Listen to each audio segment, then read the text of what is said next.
After his success at the Contarelli Chapel at San Luigi dei Francesi, Caravaggio knocked it out of the park again, this time here at Santa Maria del Popolo in the Chirazi Chapel, where he painted 2 canvases.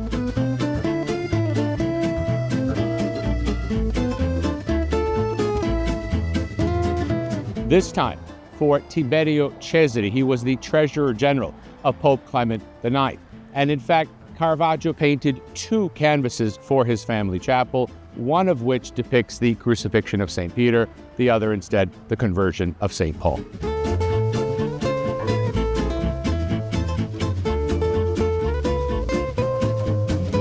No chapel better illustrates how revolutionary Caravaggio's style was than the Chirazi Chapel.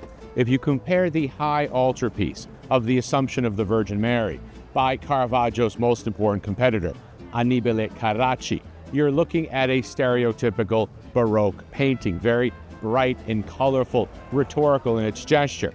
Compare that to the paintings on the sides by Caravaggio, where shadow just dominates the backgrounds. In fact, this tenebrous style that he had introduced.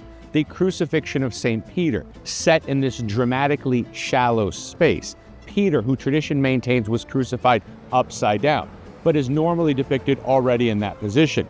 Caravaggio has instead opted for the process of lifting that cross up. And we see the strain with which that figure in the lower left and those bare soiled feet that we had seen over at the Cavalletti Chapel as well. Peter on that cross, and you may recognize Peter because he looks a lot like St. Matthew from San Luigi dei Francesi. In fact, Caravaggio often in the habit of using the same models over and over again. The graphic nature of those nails piercing his hands and his feet, and that figure embracing Peter's legs, who's completely numb to the violence that's being imposed upon him because this instead is his job.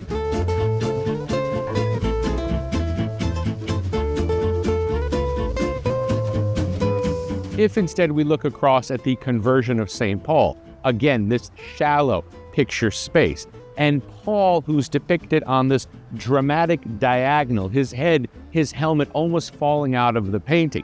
And the story, as it's recounted in the Acts of the Apostle, with Christ driving Paul from his horse, "Saul, Saul, why do you persecute me?" And in fact, Paul losing his sight. And that's exactly what we see in those dramatically closed eyes of Paul on the ground, his hands extended upward with this almost sledgehammer effect of light pounding him to the ground, the horse trying not to step upon its owner and the groom leading it by the bridle.